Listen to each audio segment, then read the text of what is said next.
Everyone is Addicted is a judgment-free space for real conversations about addiction. It's a show about breaking the stigma and building empathy.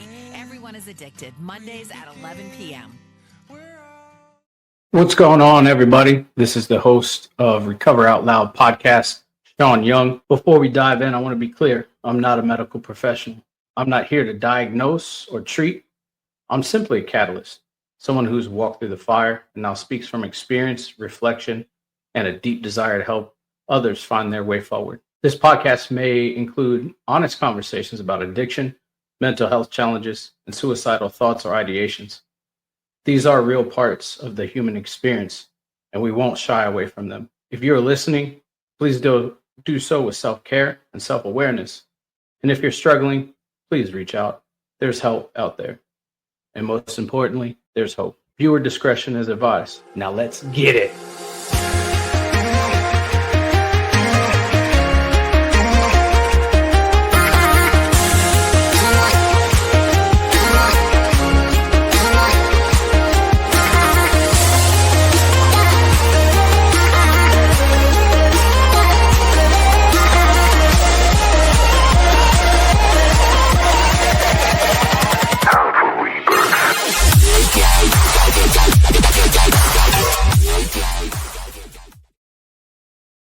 What's going on, everybody? Welcome to Recover Out Loud, episode 125. Today, I've got a very awesome guest.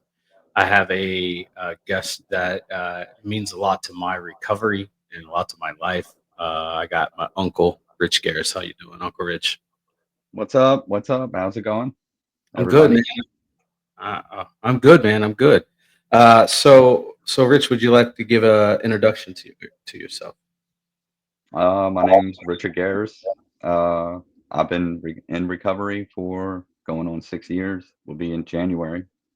Yeah, absolutely. Yeah, and like one of the crazy things is I've kind of always talked about you in my journey because our recovery dates are about a month apart, which is fucking crazy. Like, Yeah, I just know. like, I really like that. I really like that. yeah. And I don't mean like a month apart as in like a month in a different year, like literally a month apart where I hit my yearly mark, my yearly anniversary, and then you do too. And it's just really fucking awesome to celebrate. Yeah, it's like, you're December, right? Yep. December Or 27th. yeah. And I'm in January. Well, January 21st, but I just take it as January. Yeah, absolutely. Let's celebrate, man. Yeah, exactly, man. Yeah. But anyways, before we get into the heavy topic of your story, man, I've always known you as a musician of sorts, whether it was like actually like going to shows or being a musician. You play drums, yeah? Yes, sir. Since Tell I us, was about 16, 17. tell us a little Yeah. bit about that, man. What got you into playing drums? Well, it was crazy because me and my boys, well, my skate friends, they all played like guitars and stuff, and I just skated. And they didn't have a band. They just had a group of friends that would get together like once a week in a shed and jam out. And they invited me one day, so I was like, all right. So of course we had some drinks and all, and the drummer stepped from behind the drum set, and I asked if I could step behind there, and I didn't know anything at all, but I did a roll, do, and hit a cymbal, and I was like, man, I fell in love. I instantly fell in love because even when I was in school, I would take, my pencils, listen to Pantera, boom, boom, boom, boom, break pencils all the time, and just drum to that, and I was just like, oh man, this is cool. I was like, man, you wouldn't happen to sell this, would you? And he was like, actually, I'm looking for someone to buy it. And I was like, dude, just name a price and I'll be back tomorrow to get it. And bought it for $250, and that's when it started. Nice. And I couldn't stop. I could not stop. I was really annoying your grandmother. I can imagine.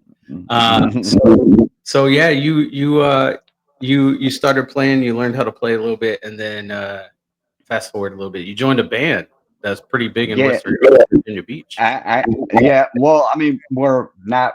I mean, we're local. We're locally Yeah. You know, we were known about locally, which was cool, you know. And it Yeah. was the same. It was one of the same guys that actually went to the first jam session where I bought the drum set from. That guy Greg. Yeah. Nice. Yeah. So we always jammed out. And then I started getting serious about it and was down on 20th Street at his house. And I was always like, because I was invested money in it, I was always going to Mars Music and buying like expensive cymbals. And I was like, dude, like, I'm getting better and I want to progress, you know. And I was getting on him. I was there almost every day at his house. Like, Yeah. dude, call Craig up, let's jam out. Like, and then that's when we started. We were just doing cover songs, Yeah. basically, and then just freestyling. And then we started doing open mics, and that was fun. I really liked that. I was stage fright. I still got stage fright every show I played, you know, but it Yeah. was still it was kind of a good high off of it that you get Yeah. playing in front of people. And especially like when you see people groove to something that you made up, you know? Yeah. Definitely. Yeah. Yeah. I can definitely relate to that, man. I get it. I get it. Yeah. What about playing music kind of like, because I hear people say different things that it's just, I enjoy playing it or it's an escape for me. What was it for you? It definitely is an escape. It's an escape, and there's no rules. You know, there's no one there saying you have to do this, you have to do that. Yeah. It's coming from you, you know, and that's what I like about it. That's why I Absolutely. didn't like doing uh taking drum lessons. You know, I tried Yeah. that for a day. I tried that for a day with a band that we were playing with a lot called they're called Red Metric, and we Yeah. played with them in Ohio. We played with them all around here, like, you know, at clubs and bars and shit like that. I can cuss, right? Yeah. Yeah. Yeah. Say what you want. Yeah, Say what yeah. All right. But yeah, their drummer Moe was like, I can give you some lessons, blah blah blah. And I'm like, what do you think I need him, motherfucker? Yeah.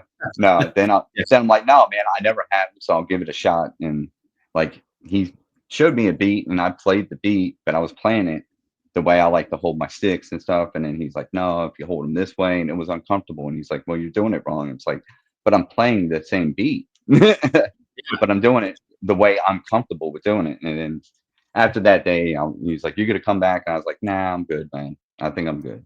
You know, Yeah. I'll Absolutely. YouTube. Yeah. Yeah. You Definitely. know, Yeah. yeah. So you mentioned earlier Pantera. You are a huge metalhead. Die hard, die hard Who are metal all the way. who are some of your favorite bands? Oh, top 10 would be Pantera, definitely Alice in Chains, Slayer, Rage Against the Machine, Led Zeppelin. Uh, I mean, just I like rap. I like Yeah. rap, but that's what I grew up. That's what I grew up on. Metallica. Yeah. Definitely grew up on Metallica. Yeah. I remember when you were very, very young, you listening to Alice in Chains Yep. Yep. and all that. That and yeah, that's basically what I grew up on. I Yeah. remember your grandmother saying, "Don't listen to Black Sabbath or Slayer." It's like, why? So like, they're devil worshippers. And I'm like, yeah, mom, okay. All right. Yeah. Yeah. All right. Yeah. I definitely, I can relate. You know, I mean, obviously in the household I grew up in with my dad, I listened to a lot of metal. Uh, and so like it's really cool to see like the progression of metal and just the different bands that come out and make music that, you know, 10, 15 years ago wouldn't be popular, but now it's really fucking great. Well, what's really started that, I think, was you know, to get the new bands out was Ozfest, Yep. and the big festivals like that that have like, not in a bad way of saying no name bands, but the bands that couldn't get out there and be known, they have that second stage, they get that shot, you know. Yeah, And then if definitely. they do something, you do good on that second stage, then, you know, Yeah. it's Next. just timing and meeting the right people. Yeah. It's hard. The music industry is very hard, Sean. Yeah, I I can mean, imagine. we had T-shirts and stickers and stuff, but we were still spending, Yeah. you know, on gas and all that. We weren't making anything. It was just the experience, and hopefully, like, we got lucky that we got put on that. It was just a local, uh, what was it called? Digitone Records, and it was out of Richmond. But they provided like T-shirts. They provided the gigs that we played and stuff like that. So that was cool. It was just our job to really make up some good shit, which Yeah. didn't happen. It's just it is very difficult. It's very hard. I give Yeah. mad props to everybody and anybody that's out there that's trying. Yeah. Well, I mean, you know, and it's hard to come up with something original and something that sounds good out, you know, straight out the gate, because most times you get bands that they sound just like X, Y, or Z, right? Like you get Yeah, bands that sound just like Metallica. Or you got bands that sound like Avenged Sevenfold or Slipknot. It's like, well, create your own sound. Well, that's hard because sound has been duplicated over. yeah, very true, very Yeah. true. And it's hard because people instantly nitpick and go, "Oh, well, if that's not Slipknot, then I don't know what is." It's just called being influenced. Yeah. That's all that Yeah. it is. Absolutely. Absolutely. I completely agree. So we're going to go ahead. We're going to jump into your short story. We're going to shift focus. So, Uncle Rich, Uh-oh. next? Shit. Uh, No, I'm just playing, man. Go ahead. that's not what I signed up for here. Um, what was the first time that you remember taking a sip of alcohol? uh, when I was actually, I think I was 4 or 5, and it was with your grandmother. Yeah. She let me have it. She let me have a cup. Oh, I man. remember that. I still remember that to this day. Yeah. Yeah. I get it. Well, and I want to and I just want to get this clear. Anybody name that I name drop, I'm not finger pointing. You Yeah. know, Yeah. I they're get just it. in my they're just in my story. Yeah. I want to Yeah. get that out loud and clear before I start, saying names. Yeah. There's a few names that could get upset, but it is what it is. It's a part of your story. Yeah, I Uh, mean, I can't fucking lie. I can't fucking lie, man. I'm telling the God's honest truth if there is yeah, one. yeah, definitely. Anyway. Yeah. So you had the first drink at 4 or 5. Yeah. When did it start to become like a regular part of your life? Because I know like some people say, you know, I started drinking when I was like 12, 13, 14. When did it start becoming a part of your life? Well, before we moved down here, like I could drink like a 40 and get like, obliterated drunk. Me and your dad would, I mean, I would get the first time I pissed myself drunk Yeah. it was me, your mom, your dad, and your grandmother. We were drinking Jägermeister. And Yeah. I was like 14, 15. Yeah. It was before I moved down here. I remember Yeah. that. And I remember playing games with your dad. And if we couldn't make that, then we would have to do a shot of, something, But anyway, I wasn't on a regular basis then. I just started getting a taste of what alcohol was. And then when I got down here, I was still a pothead. I was a major pothead. I love my cannabis. Yeah. But the Yeah. thing was, is I smoked a lot of pot and I drank a lot. Then it was bad mix because the room started spinning. And I was always throwing up, Yeah. and I mean, I stopped smoking cannabis and when it was a regular thing is when I started working at Crocs. Yeah. Yeah. When it was a regular thing, and I'm not blaming Crocs, but by then I was almost like a regular drinker. Like Yeah. my mom's ex-boyfriend Viking, he was a shaker if he didn't have his, Mhm. and he would stay isolated up in my mom's room. If he didn't, he would get mad at me if I would get home at the end of the night and drink his last 3 beers that he saved for the next morning. He would get mad. Yeah. Wow. He's dead now, Mhm. but Yeah. he was a shaker, if Yeah. you know what I mean. Yep. Yep. I know what you mean. That dependency is a So son of a bitch. so I was partying with him when I was like 16. I started getting into it then. And I Yeah. was a regular drinker then. I could hold some shit. Yeah. And then when I got, that's when basically around 16, 17. When would you say that it started to take over your life? Because I know, like, for some people, it doesn't necessarily take over their life right away, but like people like you and me, man, the shit takes over real quick. Well, not. All right. Well, can I answer this as like when I noticed I had a problem? Yeah, absolutely. Yeah. Okay. And I wish I would have started something right then and there because we wouldn't even be on this, you know. Yeah, And I didn't listen to myself, Sean, when I got fired from Crocs my yeah, second time. I got fired once and hired back the same day because I talked to my boss because we were like this. yeah. I mean, we were fucking tight. He was helping me save money. He was in his safe at the end of every shift. I would have to give him like 25% of my tip money, Yeah. and he was helping me like put up a fucking IRA. Wow. Uh, you know, he was Yeah, helping me do that shit, and I was drinking on the job, and he couldn't take it anymore. yeah, yeah, yeah. I understand. I understand. So it got real heavy when you got fired that So second. that's when the blackout started. Because the first time I almost got fired was New Year's Eve, and I remember I fell back with a glass rack because I Mhm. was and it all broke on top of me. And my boy Nate, thank God for my boy Nate was working with me because he helped me up. And my boss saw me and he kicked me out. He was like, "You gotta go home." I don't remember any of that. I woke up in my bed with tip money in my pocket. I didn't know anything, Sean. Yeah, Nothing. It was my very first blackout. I just it was like a dream. yeah, And I got to work and they were all shaking their heads and I was so embarrassed. I was just like everything I was hearing, I was cussing my boss out, you know, because he yeah, was trying to make me go home. And then he hired me back and then on my 19th birthday, that's when it happened. And then I mhm, came in the next morning and he was like, "I heard you got drunk again." So someone told, but I blacked out again. I woke up and I was at home. yeah, The only thing I remember was licking some salt off some girl to take a shot, you know. yeah, yeah, And when I was walking away, I told myself, I said, "Man, I think I have a problem."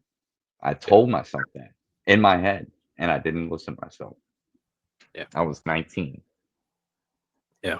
I think we all get to that point early on when we say we have a fucking problem, but we just don't listen.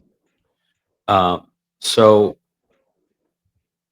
from there, where like obviously you're living this lifestyle of sex, drugs, rock and roll with music. I mean, that's it's kind of lifestyle, you know what I mean? So Well, like, and still working at the same time too, man. yeah, You yeah, know, it's still working. Yeah, yeah, I was playing shows in my work clothes, literally shit. getting off work and going straight into, I did that a couple times, Yeah, yeah, telling my boss, "Hey, man, I got to get off early." You know, yeah, yeah. So and go ahead, go ahead. how did that progress over time? Because I'm pretty sure like it. I mean, it sounds like it was very unhealthy for you, not just for the substance use, but also because of the amount of stress you were putting on yourself to go to work and then get off, go right into a show. Yeah, and I was by then, and then I went from there to Abbey Road, Yeah, and then that's when I got introduced to a little bit of cocaine, and then that's when I first got arrested and put into jail. It wasn't for cocaine though. I was yeah, on it, but I got into a fist fight, and that was my first time I got locked up. And I was actually I had to go to CSAP, so I couldn't smoke pot anymore. That's when I was like, all right, I'm drinking. I'm yeah, drinking. So that's when I was drinking every single night. I had a 12 pack of beer, and then I would make sure I would stop the night before I would go into CSAP just so I can piss out all the alcohol. yeah, But I always had a 12 pack of beer, and I was drinking. That's when the drinking like really started, like heavy, heavy, heavy. yeah, Is yeah, when because that's when I almost stopped smoking pot. That's when I stopped smoking pot. That's when the drinking was completely took over. yeah, yeah. How bad did it get for you, man? Well, you saw Yeah, yeah, yeah, you had you had a first look at it. You know that's how it yeah, was, and I held that in all night. Every time you asked me to play a game, I was just shaking. I was like, "No, I'm good." I wanted to, yeah, but I wanted to loosen up. I didn't have anything to loosen up. Yeah. And I was like, damn, man, like I wanted it to have a good time so bad. And when your mom was like, there's no drinking, I was like, man. And I was in my mind, I was like, I don't know if my body's gonna be able to handle that, you know? And I didn't want to be embarrassed by telling anybody, like, man, I'm gonna like I gotta have to have a drink, not to Yeah. get fucked up, to maintain. That's how it got. My body had to have it. Like Yeah. my first seizure was at the Raven while I was working. That's how I got this chip too. Yeah. I couldn't even. I was shaking so bad, Sean. I couldn't put mushrooms on a burger. Yeah. Yeah. So one of the big things that I noticed when I was, when I was kind of around and stuff like that was that like alcohol really intensifies every situation, even if it's It, not, not an intensifier. Like it'll fucking amp that up. yeah, yeah, and I call it the fuck it drug. You know, Yeah. you do stuff sometimes and you really don't. You just like fuck it. You know. Yeah. Yeah. So you But start drinking or you continue drinking and it gets real heavy. How how did it affect your relationships with people big, around? big time. Yeah. It did. They would just my friends would just laugh like damn. And like my boy Nate, he was kind of like right behind me. Yeah. Like he was my right hand man in drinking. Like at the Raven, like we would steal we would go in to walk in, steal a 12 pack, put it on the back line and drink all Yeah. day while we're working. We would hit up 7-Eleven. If we had a morning shift, we would go in there at 7-Eleven at 10 in the morning, get a 40 ounce, drink it on the way there. You know, he was Yeah. my boy. I mean, he's still my kind of my friend now. He's sober too. He's been a little bit sober longer than me, That's awesome. That's awesome. but Um, we don't really communicate that much. But anyway, yeah. How did it affect your like personal relationships inside the family? Do you believe? oh man, it was terrible, man. I still feel sorry for my mom and my sister. I Yeah. do, and my and Stephen, and everybody that had to see it. You know, Yeah. everybody Yeah. didn't have to see that. I was a irresponsible drunk. You know. Well, Like, when dude, I mean, I went to.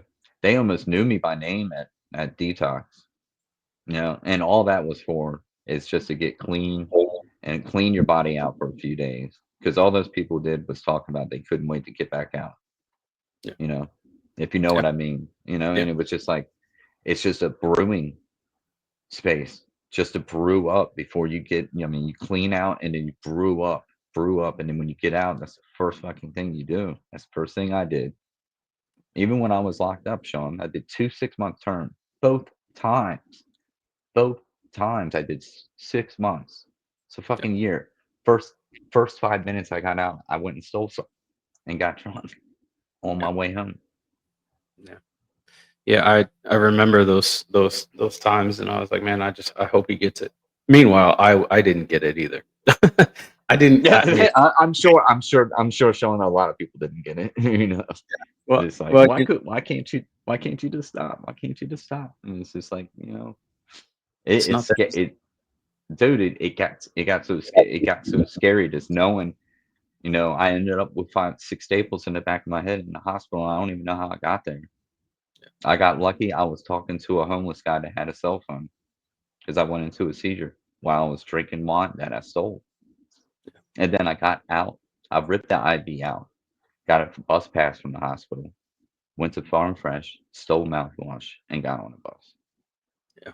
Yeah. With, From from what I understand, at some point, Grandma had said, there's no more drinking, that no more alcohol, and what happened at that point?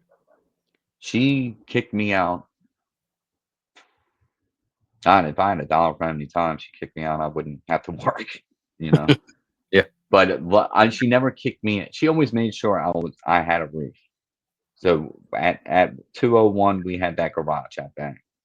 Yeah. So instead of kicking me out on the streets, she made me go to a homeless shelter once, and that was in Norfolk, and there was just there was just no fucking way. Yeah. There's no fucking way. I was like, I'll do whatever. And that's when I was starting to try, and shit was still going bad. And then she was like, "You're staying out back." So out back had electricity, and then we had a cable cord going out back there. But I had no AC and no heat, so I had a fan, and I was struggling back there, bro. Yeah. Yeah, I was putting up with it. I was just like, I'd rather be back here drunk, you know, Yeah. you know, than be with my family. Yeah. How'd that make you feel? Yeah. Yeah. Yeah. I get it. I get it. So at what point did it become so bad that like you just you couldn't stop? Like you wanted to, but you just couldn't fucking stop no matter what.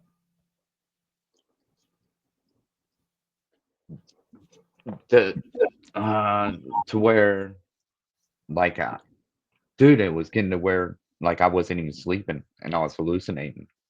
And I would just hear your grandmother get up and go to work at like 6 in the morning, and I was waiting for the stores to open.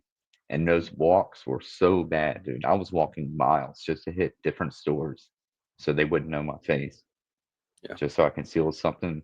I was hiding different bottles everywhere around the house. Your Yeah. grandmother was finding them and really ditching me out. Yeah. Uh, and then I had a case manager that was trying to. He sent me to a couple different places, and it was all I felt so bad because it was all about me. You know, Yeah. Yeah. selfish Absolutely. shit. Absolutely. What was that point where you said, "Okay, I need help, and this is it. I When can't." when on that second time I did that 6 month term, Yeah. and I got out and I got fucked up, and it wasn't like they knew I was drunk, but and then I like sobered up for a few days, and then something, I got fucked up again, and Yeah. then me and your mom got into it, and she called the cops on me, and I got arrested again. And I was like, dude, like jail is just not it. Yeah. Jail is not it. Yeah, well, you can get help while you're in there. It's not. It's not it. It's not it because you're still around those other crazy motherfuckers that are in there.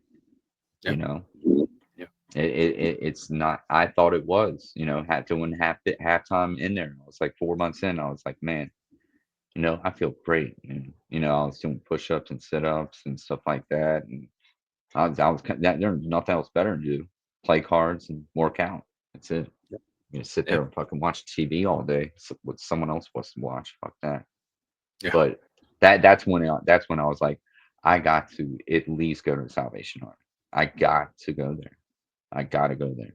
I'm not a religious person, but and they are highly big Yeah. time, but they accept anybody, and it's free. But you have to work, and if you Yeah. don't work, you're not in that program. And I know, they almost accepted me once, but I was on benzos at the time, and they consider that a narcotic. So I was like, all right, I'll stop it. And they're like, no, it's still in your system. I was like, fuck, and this sucks because I really want to get in here Yeah.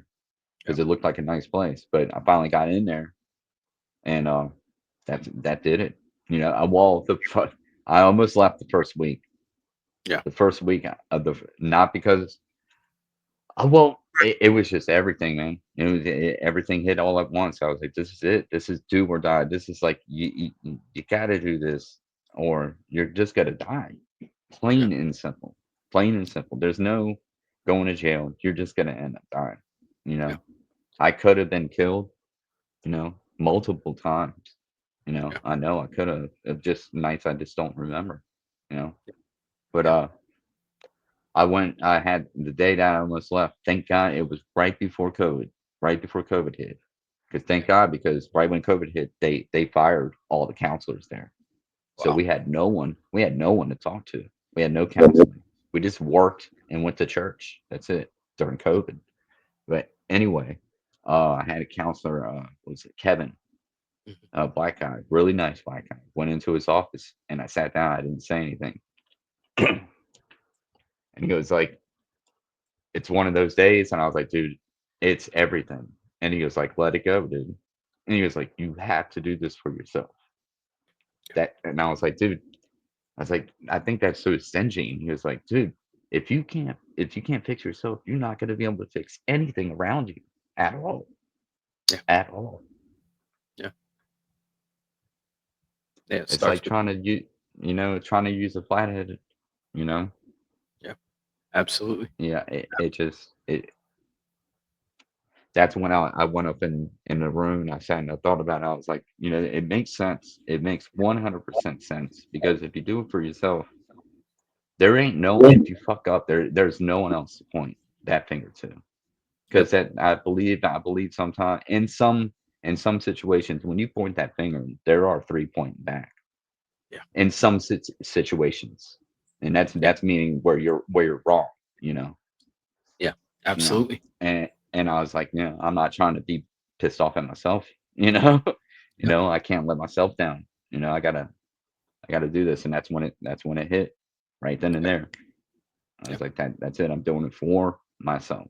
I'll go through anything right now. This is it. And I remember the day I got out, and your grandmother she was still not a smile on her face because I did 6 months in there. I did 6 months. I did a year in jail. She was Yeah. like, she's been through it. She was like, "And you still got a lot to prove." Yeah. Yeah. Sorry, Yeah, sorry about going on. no, no, you're good. You're good. So yeah, when I got into recovery, I had no idea Salvation Army was actually a recovery center. And so when you said Salvation Army, like when you and I first reconnected, I was like, "Fuck, Salvation Army does that shit?" Because I just looked at it as a thrift store. But Yeah, I did dive into it, and it's one of the original. It's one of the original sober living facilities, right? They put you up. yeah. They, they. It's. I don't want to say it's kind of shady. There are. I've seen some shady stuff, Yeah. but you know, but they do accept and they do help out a lot of people, and I Yeah. do have them royally to thank because if it wasn't for them, I wouldn't be talking to you right now. Yeah. Yeah. Absolutely. I'll tell you. Yeah. So while you were in there, what kept you sober? Because I'm pretty sure there were days that were like, "Fuck, I could just leave now," and it is what it is. What kept you going? Seeing seeing this sound, man. I am really gonna sound like an asshole when I say this, but Yeah. seeing other people fail and seeing other people fuck up in there and being like, nah, that's not gonna be me. That is not gonna be me right there. I'm going through this. They're not gonna get to me because they do press your buttons in there because it's real life shit, man. If you want, they're like, dude, we don't send out invitations. Y'all come here, which is true, you Yeah. know, and a lot of people use that place. They just use it for a shelter, Yeah. you know. Yeah. But Absolutely. you know, So that seeing that and seeing, I saw some other things that are like I saw two people OD in there. I don't know how, but I was just like seeing that stuff. And I'm like, damn, man, I'm just, I got to pull through this. Yeah. This, if anything, that made me a little stronger. It really did. Yeah. absolutely, absolutely. How hard was it for you to readjust back to normal life once you got out of Salvation Army and you moved back home? Uh, uh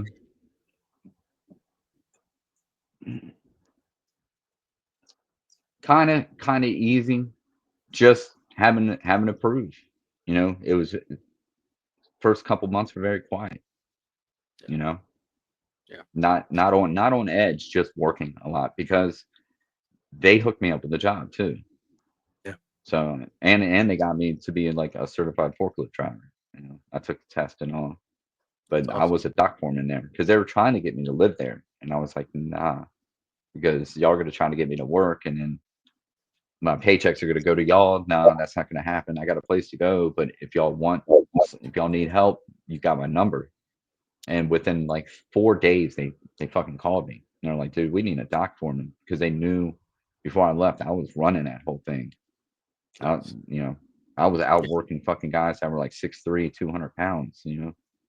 Yeah. But they, you know, a lot of them are just there because they don't, you know, a lot of them in there for different reasons. You know, Yeah. it's not all alcohol; it's crack, heroin, all that stuff.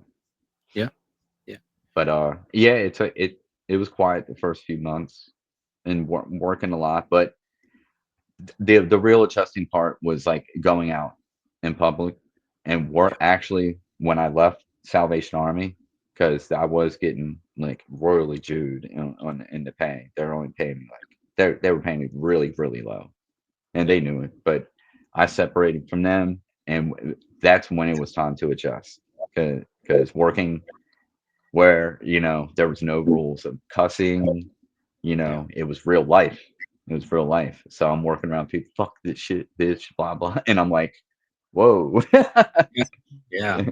That Definitely. that and the drinking, you know, Yeah.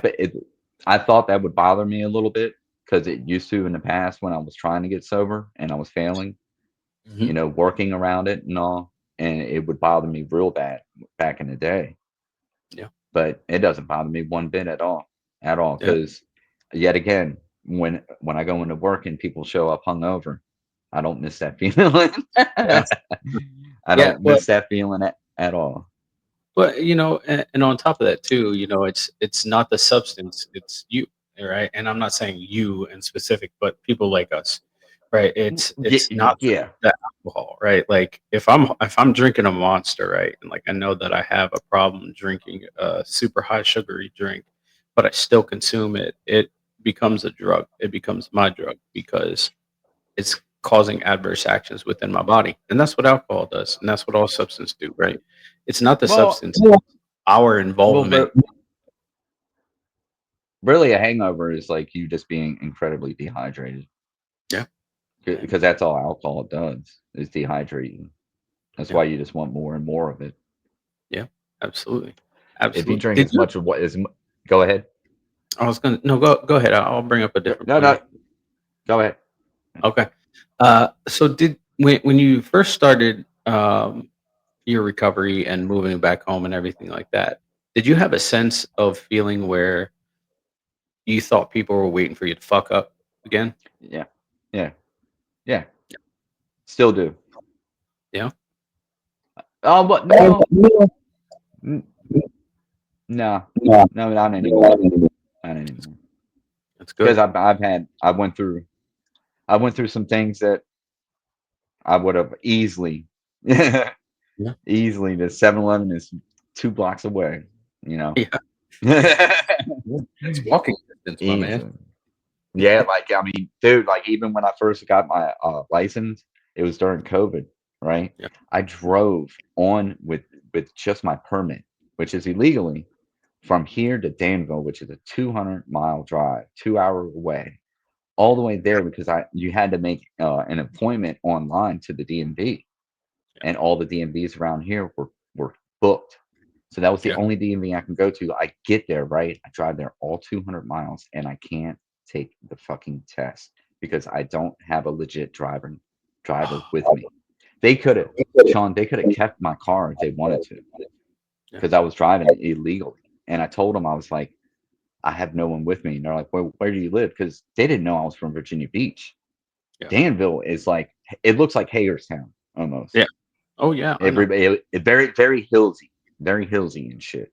But I was like, that's when I got real desperate. And I was like, dude, the only thing I need is someone to sign that piece of paper and I can take the driving test. That's all. I have my permit. I just need to take the driving test.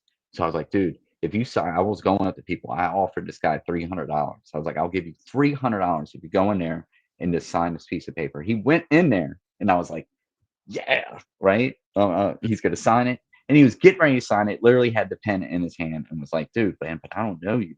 I was like, I'm not like a murderer. I'm not a criminal, bro. I am just in need of my license. I'm from Virginia Beach. Can you please? I'm just need to take the driving test. And he couldn't do it.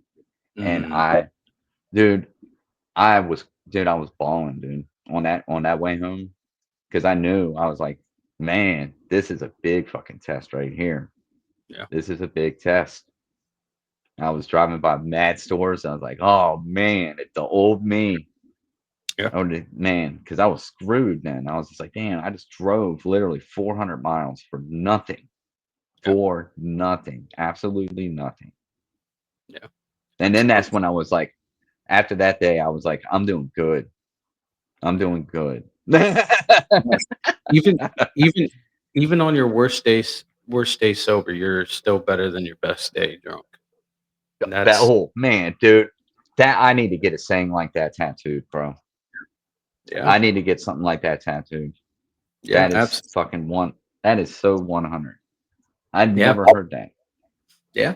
Yeah. You know, on your worst day sober, you're better than your best day drunk. Yeah, it's true. Um, but so how has life changed for you now, man? Because like now you like you had mentioned that you left Salvation Army and you started working. You are line chef.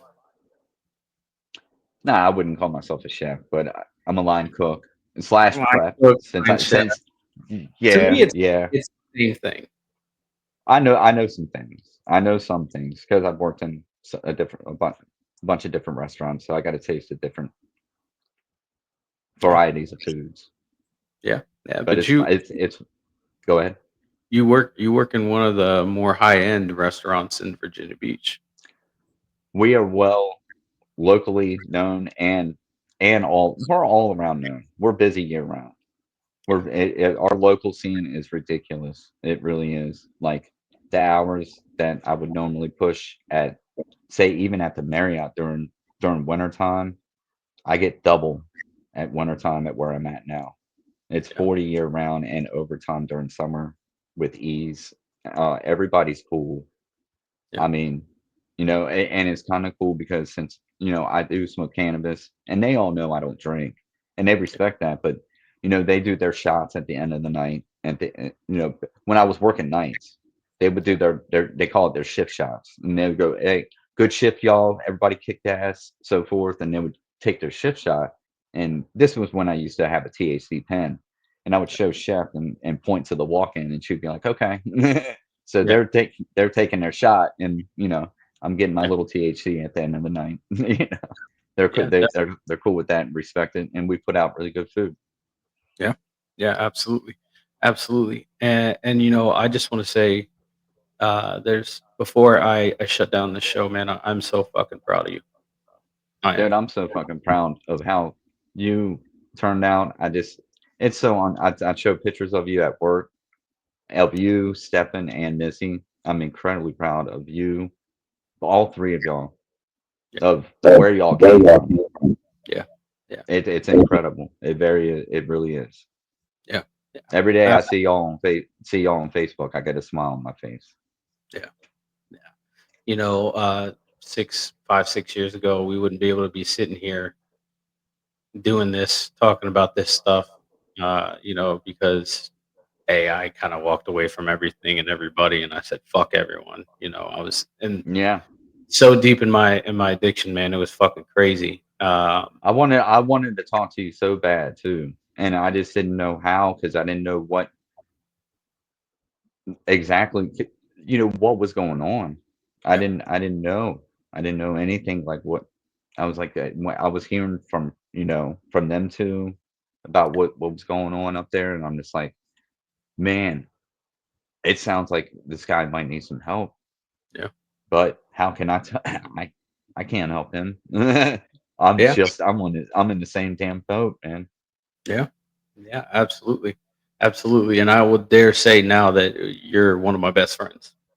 Definitely, without a doubt, without a doubt, without a doubt. I can't wait to come up there.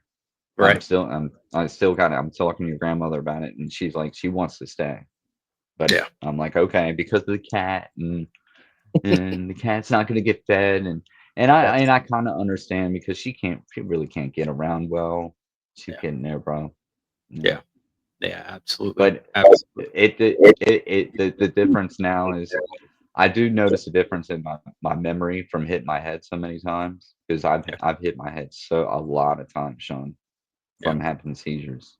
My yeah, memory is like not the greatest, but yeah, I tell you one thing, even though the low days, I'm still happy to be alive. You know, Yeah.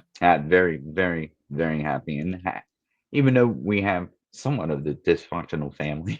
Yeah. That's an understatement. I still love everybody, you know. Yeah, Yeah. I even my sister, even though whatever's going on with her, and you know, I hope everything pulls through with her. She is my sister. She helped raise me, you know. Yeah. And I told Missy Absolutely. that but that's a different subject anyway. That's yeah. Completely different. I'm happy I did this. I'm really, really fucking in debt that you've asked me to do this to you. Well, I find it Definitely. I find it important. You know, it's important for everybody to share their story wherever, Let you know. let let let out. Let some things out, man. Yeah, yeah, definitely. Because I mean, sometimes I've had people on the show that share things that they've never openly shared before, and that's important, right? Just letting that out, and maybe it's a way of releasing that that pain. Yeah. But I just wanted to extend that olive branch to say, hey, would you like to come on? Because I've never like fully heard your story, and I'm actually really grateful that I did. Yeah. Yeah. Yeah, Oh, yeah. It's crazy, man. Because I just like I said, man. I'm telling you, right when I took off my Crocs hat and I was walking down the street from there, yeah, I still wish I could go back in time and just look yeah, at myself then and just grab myself and go, dude, get some help right now, bro. You're 19. I yeah, just turned 19, you know? I yeah, still think of that to this day, like it happened yesterday. It's like that was that was such a cool ass job that I had. And a boss that was helping me save money and make, and I screwed that up, you know. yeah. But the worst thing to do is to keep on thinking about that because it's good to be down. Yeah, absolutely, absolutely. So I always ask my guests this before I shut down the show, and I want Wait, to. wait. Can I Yeah, ask you something? yeah, yeah. Yeah, Go for it. because I haven't really asked you something. When Yeah. did you know? When did you know this is it? Oh, for me. Yeah. Oh man. Um. Let me ask some fucking questions. No, I'm just playing. um so when I was in jail, um, I had this old native man come, and like I was in jail, much like everybody does in jail, and bitching about our fucking circumstances, and like talking about how shitty life is and how everybody's done us wrong, right? And I was in that boat, and just this old native man that was an inmate in there. He looked at me, and he was like, they called me Viking in jail, and he was like, Viking, you've created all these fucking problems for yourself. When you can accept that and take responsibility for that, your life is going to be better. And at first, I was like, "Fuck you! Who are you to talk to me?" Like, Yeah. ass We're under the man. same roof, buddy. Mhm. Yeah, yeah, yeah. But then, like, I sat back and I realized that he was right, man. Like, all the situations in my adult life, I have created these problems, and until I figured out the root of the problem, which was me, the common denominator in every situation in my life was me. And so once I was able to, work through that and like really take ownership of that, not even like enter into recovery, but like take ownership of that, I figured like, fuck, things are gonna get better. And like, not even joking, man. Like, that's what's called like radical acceptance and surrender. And so like I fucking when I did that, literally 20 minutes later, I got a knock on my cell door, and the CO came in and he was like, "Grab your stuff." I was like, "What do you mean? Am I going to another party?" He's like, "Nope, you're being released. Your bail has been posted." Literally like that. And so for me, that was the moment that I realized like there's no turning back. I can't, turn back from this. And like even then I'd done one session in veterans court where I was in my jumper, full of shame,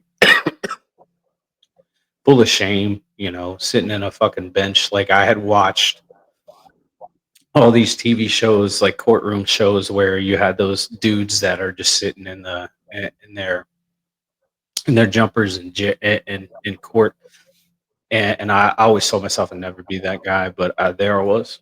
And that moment that I realized like I had the problem and it was me was the moment that I felt like was a life changing moment for me. And I've had many like kind of life changing moments since I got into recovery, but that one for me was like the big one, the one that sticks out the most.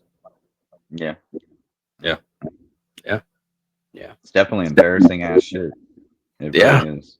yeah. Especially when you're sitting in front of your significant other, right? Like, Oh, oh, yeah. yeah, Yeah.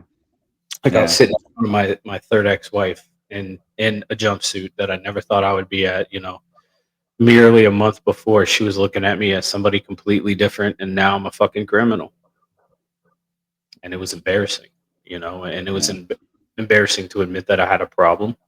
It was embarrassing to admit that that I couldn't do this shit on my own, even though I thought I could. And but every time that I tried on my own, I always failed. So I'm grateful for those moments of, well, every moment in my life really, but that moment in specific, being completely humbled in front of people and being able to like actually recognize like I had a fucking problem. Yeah. Hmm. Yeah. And those aren't moments that I look back and shame on anymore. I used to. I don't look back on shame because like that was a lesson I needed to learn. I needed to be fucking humbled. I needed to be put on my knees and say, "Hey, look, you got a goddamn problem. Calm down, or you're gonna Hmm. die." Hmm. Yeah. So yeah, that was my moment. That's my fucking moment. But anyways, I asked this question to all my guests before I shut down the show, and I find it very important. What are three things you're grateful for today? Oh man, definitely family. You gotta have family. Yeah. I thought about that. I've been thinking about that for a while. I'm like, man, since I moved down here, like I'm not trying to get deep and very long, but I've already had like 3 or 4 relatives pass. Yeah. Mom don't have that much longer. You know, I'm like, man, we ain't got but each other. You know, Yeah. Yeah. family, definitely. Life in general, man. It's not long. It's not long. I went from it felt like, I went from 16 to 38, 37 real fast. And then life started kicking in these last 6 years, you know. It's just, being alive, definitely grateful being alive, Yeah. having good health, trying to get a little more healthier Yeah. and just I get having a good job, trying it. to stay as positive as I can, you know, no matter what. Yeah. Absolutely. Absolutely. Well, Uncle Rich, I want to say thank you for being on the show, and thank you for agreeing to be on the show. It's not easy No, to thank share. you. It's not easy to No, share. thank you. Go Thank ahead. you for having me, man. Just like I said, I'm in definitely debt to you for asking me to come on here because, like I said, I really don't talk to anybody. Yeah. Yeah. Well, It's been a while. you don't you don't owe me anything. You owe me nothing. Yeah. Nobody owes me shit in this life. But but anyways, But yeah, I still appreciate it though, man. And it's fun. Definitely blast talking. Definitely blast talking. absolutely, absolutely.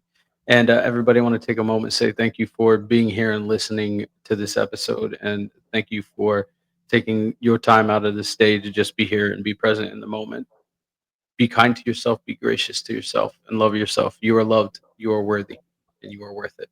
Have a nice day.